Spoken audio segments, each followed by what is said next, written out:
ভাই আমি জাতীয় সম্মাননা চাই না, আমাদের বাইরে হওয়ার কোনো ইচ্ছা নাই। বিজিএম বিকিএম তারা যে ট্রেড ইউনিয়নের নামে জাইলাতি ব্যবসা শুরু করছে, এটা আমি নিন্দা প্রতিবাদ জানাই। ট্রেড ইউনিয়ন দিতে হবে শ্রমিকদের অধীনে, কোনো মালিক পক্ষ ট্রেড ইউনিয়ন মানব না, মানি না।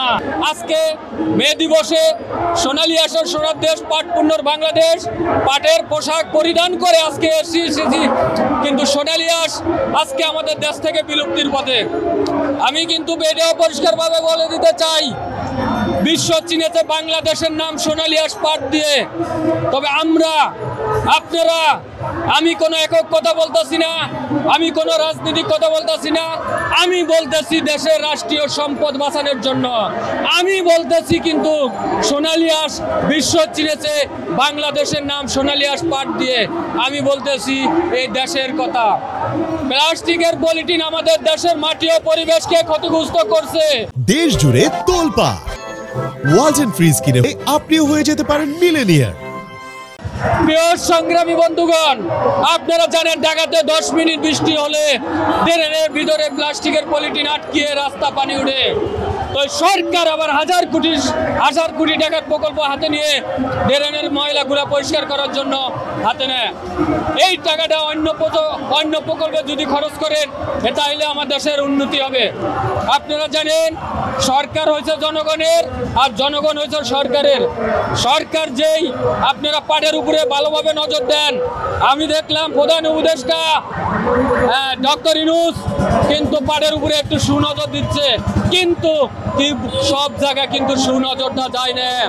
কোন সরকার আসবে কি আসবে সেটা আমাদের দেখার বিষয় না। দেশ যে ভালো চালাবে তাকে আমি সাধুবাদ জানাবো, এমনকি বাংলাদেশের জনগণ তাদেরকে সাধুবাদ জানাবো। আমরা অনিয়ম দেখতে চাই না। বাংলাদেশে 45 লক্ষ কৃষক রয়েছে, 45 লক্ষ মুখে হাসি নাই কান্না। তার কারণ তারা পাট উৎপাদন করতে ব্যর্থ, পাটের সঠিক দাম পাচ্ছে না। আমি সরকারকে বলে দিতে চাই, বাংলাদেশে প্রতিটি জেলাতে যেন পাটের পণ্যর মার্কেট করে দেওয়া হয়।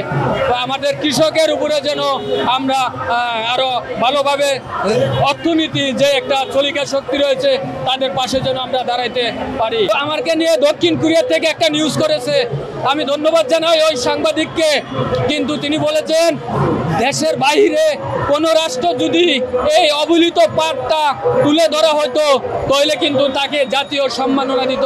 ভাই আমি জাতীয় সম্মাননা চাই না, আমি চাই রাষ্ট্রীয় সম্পদ সোনালী আঁশ পাট এটি যেন আগের মতো আবার ভালোভাবে পরিচালনা হয়। এটি আমাদের লক্ষ্য, এটি আমাদের উদ্দেশ্য। আমাদের ভাইরাল হওয়ার কোনো ইচ্ছা নাই। অনেকে বলতে পারেন আমরা নাকি ভাইরাল হওয়ার ইচ্ছা প্ল্যান করছি। আরে ভাই, ভাইরাল হওয়ার জন্য যদি আসতাম তাহলে আমাদের নিজস্ব একটি ফেসবুক পেজ থাকতো, একটি ইউটিউব চ্যানেল থাকতো, একটি টিকটক আইডি থাকতো, সেগুলো নাই। তাহলে ভাইরাল হলে আপনারা ভাইরাল হন, কিন্তু আমাদের লাভ নাই। সর্বশেষ আজকে পাট নিয়ে কাজ করার জন্য আজকে যেই সংগঠনটি করা হয়েছে, সংগঠনের নাম বাংলাদেশ কৃষক শ্রমিক মুক্তি আন্দোলন। এই সংগঠনটি আজকে কেন্দ্রীয় কমিটি এখানে ঘোষণা করা হয়েছে।